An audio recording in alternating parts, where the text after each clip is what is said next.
Skill స్కామ్కి సంబంధించినటువంటి నిందితులు ఎవరైతే ఉన్నారో వాళ్ళందరినీ తీసుకువెళ్ళి ఈరోజు తెలుగుదేశం పార్టీ ఆఫీసులో కూర్చోబెట్టి తీవ్రమైనటువంటి ఉల్లంఘనలకి ఈరోజు ప్రభుత్వం చంద్రబాబు నాయుడు పాల్పడుతున్నటువంటి పరిస్థితి.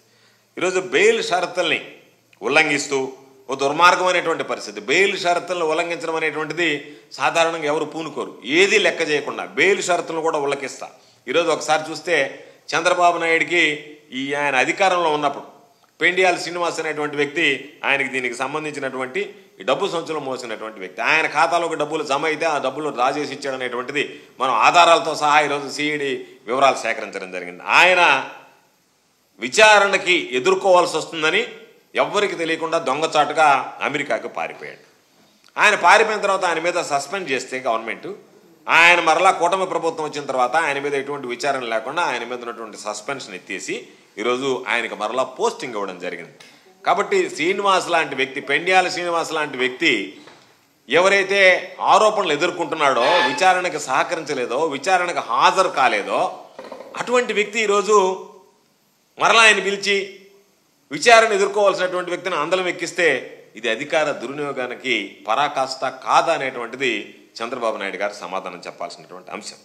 అందుకనే ఈరోజు ఏపీ స్కిల్ డెవలప్మెంట్ స్కామ్కి సంబంధించి ఎన్ఫోర్స్మెంట్ డైరెక్టరేట్ ఇప్పటికే అక్టోబర్ 15వ తేదీన సిమెన్స్ కంపెనీకి చెందినటువంటి ఢిల్లీలో, బాంబేలో, పూణేలో ఉన్నటువంటి 23 కోట్ల రూపాయల ఆస్తులు అటాచ్ చేసింది. అంటే ఇది ఆధారాలు ఉన్నాయి అనేటువంటి దాంతో ఈడీ రంగప్రవేశం చేసిన తర్వాత, రంగప్రవేశంలో ఆధారాలు సేకరించిన తర్వాత ఇది వాస్తవం అని తేలిన తర్వాత వాళ్ళ అవినీతికి పాల్పడ్డారని నిర్ధారించుకున్న తర్వాత ఈరోజు వాళ్ళకి సంబంధించి ఢిల్లీ, బాంబే, పూణేలో ఉన్నటువంటి 23 కోట్ల రూపాయల ఆస్తులను కూడా ఈరోజు సీజ్ చేయడం జరిగింది.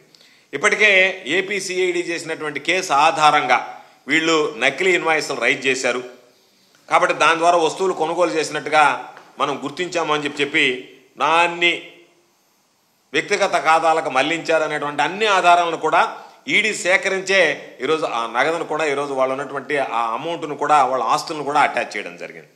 ఇది ఒక పక్క జరుగుతూ ఉంటే స్కిల్ స్కామ్ కేసు ఎంత దారుణమైనటువంటిది అంటే అందరికీ తెలిసినటువంటిది. చంద్రబాబు నాయుడు చేసినటువంటి స్కామ్ 3,300 కోట్ల ప్రాజెక్టు సిమెన్స్కి సంబంధించింది.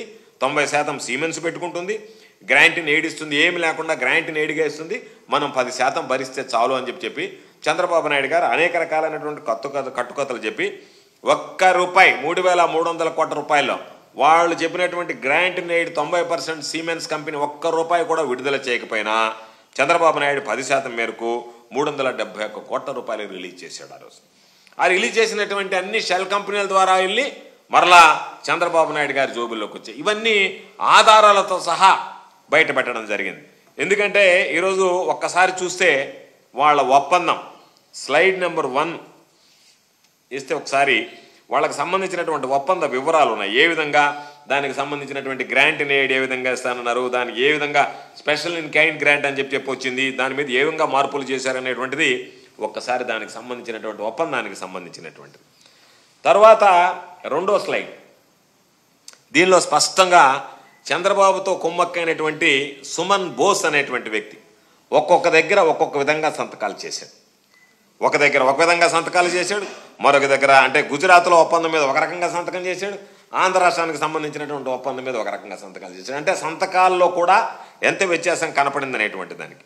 అదేవిధంగా స్లైడ్ నెంబర్ 3 and 4 నెక్స్ట్ స్లైడ్లో చూస్తే Andhra Pradesh skill development corporation MD మధ్య డిజైన్ టెక్ సిమెన్స్ మధ్య కుదిరినటువంటి ఒప్పందంలో ఎప్పటి నుంచి ఒప్పందం అమల్లోకి వస్తుందనేటువంటి దానికి తేదీలు కూడా వేయలేదు. 4వ స్లైడ్ చూస్తే తేదీలు కూడా వేయకుండానే ఈ ఒప్పందానికి సంబంధించినటువంటి దానిలో తేదీలు కూడా వేయకుండా ఇది వేశారు. అంటే ఇది నిలువెత్తు స్కామ్కి నిదర్శనమా కాదా అనేటువంటిది అర్థం చేసుకోవాల్సినటువంటి పరిస్థితి. దానికి సంబంధించినటువంటి వచ్చినటువంటి అగ్రిమెంట్స్లో కనీసం తేదీలు కూడా లేకుండా బ్లాంక్ పెట్టినటువంటి వాటిని కూడా ఖాళీలు కూడా పూర్తి చేయకుండా ఈరోజు ఆ అగ్రిమెంట్ పేపర్లని ఈరోజు ఆధారాలుగా ఉన్నాయి కాబట్టి వీటన్నిటిని కూడా నిర్వీర్యం చేసేటువంటి ప్రయత్నంలో భాగంగా ఉన్నాయి కాబట్టి ఇవి ఆల్రెడీ సిఐడి సేకరించినటువంటి ఆధారాల భాగం. గతంలో ఉన్నటువంటి మనం అనేక సందర్భాల్లో మనం అసెంబ్లీలో కూడా దీని గురించి చర్చించడం జరిగింది.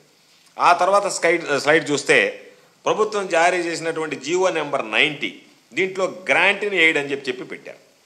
తీరా ఒప్పందం దగ్గరికి వచ్చేటప్పటికి ఆ గ్రాంట్ ఇన్ ఎయిడ్ అనేటువంటి పదాన్ని తీసేశారు. ఎంత అవినీతి అంటే గ్రాంట్ ఇన్ ఎయిడ్ 90% అని చెప్పి జీవో 90లో 90% గ్రాంట్ ఇన్ ఎయిడ్ అని చెప్పి పెట్టి ఆ తర్వాత అసలు గ్రాంట్ నీడ్ అనేటువంటి పదమే లేకుండా దాన్ని తొలగించినటువంటి ఆ క్లాజ్లో దానిలో ఉన్నటువంటి జీవో నెంబర్ 90లో ఉన్నటువంటి క్లాజ్. ఆ తర్వాత మనం నెక్స్ట్ స్లైడ్కి వెళ్తే సిమెన్స్తో ఒప్పందం ప్రకారం వాళ్ళ దగ్గర కుదిరినటువంటి ఒప్పందం ప్రకారం థర్డ్ పార్టీకి అప్పగించకూడదు ఈ కాంట్రాక్ట్ అనేటువంటిది ఒక షరత్ దాంట్లో ఉన్నటువంటి. ఆ షరత్ ఉన్నా సరే హఠాత్తుగా డిజైన్ టెక్ అనే కంపెనీని తీసుకొచ్చి దానిని దీంట్లో చొప్పించారు అని అంటే దానికి భిన్నంగా తీసుకున్నటువంటి నిర్ణయం అక్రమాలకు నిదర్శనమా కాదా అనేటువంటి దానికి ఇది ఒక ఉదాహరణ. నెక్స్ట్ స్లైడ్లోకి వెళ్తే మనం స్లైడ్ నెంబర్ 7లోకి వెళ్తే దీంట్లో కనీసం సాక్షులు ఎవరనేటువంటిది ఒప్పందానికి కావాల్సినటువంటి విట్నెస్లకు సంబంధించినటువంటి వాటి మీద కూడా ఎవరు సాక్షులు అనేటువంటి సంతకం కూడా లేదు. అంటే సంతకం కూడా లేకుండా అంత డబ్బు ఎట్లా రిలీజ్ చేశారు, అగ్రిమెంట్ అనేటువంటిది వ్యాలిడే కాదు విట్నెస్ సిగ్నేచర్స్ లేకుండా ఇది చంద్రబాబు నాయుడు గారు చొరవతో విడుదల చేశారు కాబట్టి ఏది ఉన్నా ఏది లేకపోయినా సరే చేసేద్దామనేటువంటి ఆలోచనతో చేసింది తప్ప కనీస నియమ నిబంధనల్ని పాటించలేదు షరతులతో ఒప్పందానికి సంబంధించినటువంటి అగ్రిమెంట్ కుదుర్చుకునేటప్పుడు అనేటువంటి దానికి. ఆ తర్వాత 2 స్లైడ్లు ఉన్నాయి. స్లైడ్ నెంబర్ 8 ఉంది. దానికి సంబంధించి చూస్తే 2 బ్యాంక్ అకౌంట్ల ద్వారా ప్రభుత్వం మొత్తం డబ్బంతా విడుదల చేసింది డిజైన్ టెక్ అనేటువంటి కంపెనీకి దానికి సంబంధించినటువంటి దానికి. అక్కడి నుంచి షెల్ కంపెనీల ద్వారా తిరిగి చంద్రబాబు నాయుడు గారి మనుషులకు రావడం, దాని నుంచి చంద్రబాబు నాయుడు గారికి చేతులు మారుతూ వచ్చి చివరికి దానికి సంబంధించినటువంటి ఎవరు దీంట్లో ఉన్నారనేటువంటి కీలకమైనటువంటి వ్యక్తులు ఎవరైతే ఉన్నారో వాళ్ళందరినీ కూడా 9th స్లైడ్ దీనికి సంబంధించినటువంటి ఏ విధంగా ఎవరి చేతిలో నుంచి డబ్బు ఏ విధంగా మారిందనేటువంటి దానికి కీలకంగా ఏ విధంగా వచ్చాయనేటువంటి దాని మీద మొత్తం మీద ఎక్కడ డబ్బు ఎవరి దగ్గరికి వచ్చింది, ఆ తర్వాత డబ్బు ఏ విధంగా స్ప్లిట్ అయింది, ఏ విధంగా మారి చేతులు మారి మరలా ఒకటే కంపెనీ పేరుతో ఏ విధంగా ఉన్నాయి ఇవన్నీ కూడా వీటికి సంబంధించినటువంటివన్నీ కూడా ఏ విధంగా డబ్బులు మారాయి అనేటువంటి దానికి ఈరోజు ఆ స్లైడ్కి సంబంధించి మొత్తం వివరాలన్నీ కూడా ఉన్నాయి. ఆ వివరాలు మీడియా కూడా అందజేయడం జరుగుతుంది. దీంతో అసలు నెక్స్ట్ స్లైడ్కి వెళ్తే ఈ ప్రాజెక్ట్తో ఎలాంటి సంబంధం లేదు, మాకు తెలియదు అని చెప్పి సిమెన్స్ కంపెనీ ఇచ్చినటువంటి స్టేట్మెంట్ దర్యాప్తు అధికారుల ముందు వాళ్ళు నెక్స్ట్ పేజీ కూడా అదే మాకు సంబంధం లేదు అని చెప్పి మేము ఇటువంటి దాంట్లో మేము భాగస్వామ్యం కాదు మాకు సంబంధం లేదని కోర్టు ముందు కూడా వాళ్ళు వాంగ్మూలం ఇచ్చాడు. దీన్ని చంద్రబాబు నాయుడు అవినీతి పక్కాగా నిర్ధారించినట్టుగా అంటే మాకు సంబంధం లేదు అంటే నువ్వేదైతే సిమెన్స్ కంపెనీ ఉంది వాళ్ళు 90% గ్రాంట్ నీడ్ ఇస్తారు 10% మనం విడుదల చేస్తే చాలు అన్నదానికి సిమెన్స్ కంపెనీ మాకు సంబంధం లేదు అని చెప్పి కోర్టు ముందు ఇచ్చినటువంటి వాంగ్మూలం.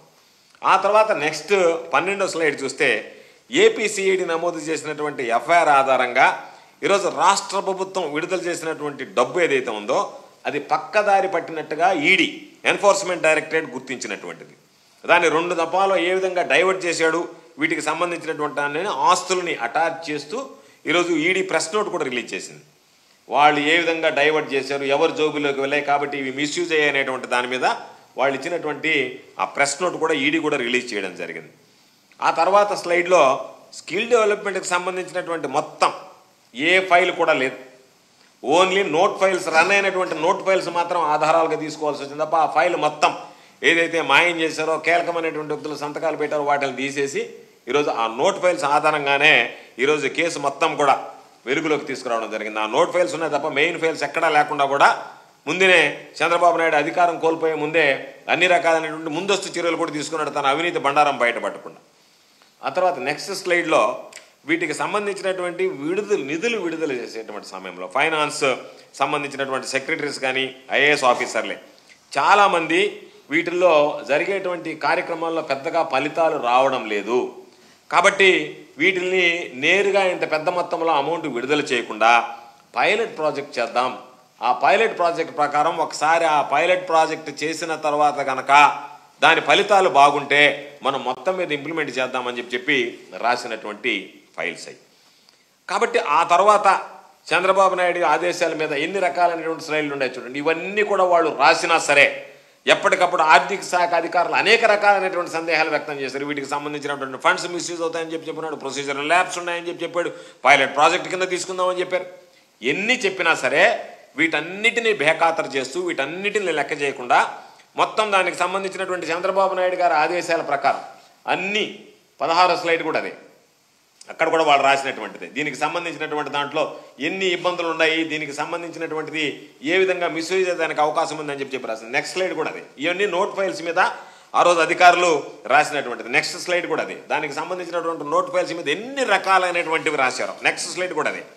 ఎన్ని రకాలైనటువంటి అభ్యంతరాలు ఉన్నాయనేటువంటిది, అన్ని రకాలైనటువంటి అభ్యంతరాలు అధికారులు అనేక సందర్భాలలో ఇది ఏమాత్రం ఆమోదయోగ్యం కాదన్నట్టుగా చాలా సందర్భాల్లో వాళ్ళు గట్టిగా చెప్పారు. ఇవి ఎన్ని చెప్పినా సరే, దర్యాప్తులు ఇవన్నీ వెలుగులోకి వచ్చినా సరే, చంద్రబాబు నాయుడు గారు మాత్రం ఏమాత్రం పట్టించుకోకుండా వాళ్ళకి విడుదల చేయించి, ఏదైతే షెల్ కంపెనీలు ఉన్నాయో ఆ షెల్ కంపెనీల దగ్గర రూటింగ్ చేయించి వాటి దగ్గర నుంచి క్యాష్గా మార్చి వెనక్కి తీసుకోవడం జరిగింది. కాబట్టి ఇన్ని రకాలైనటువంటి ఆధారాలు ఉంటాయి.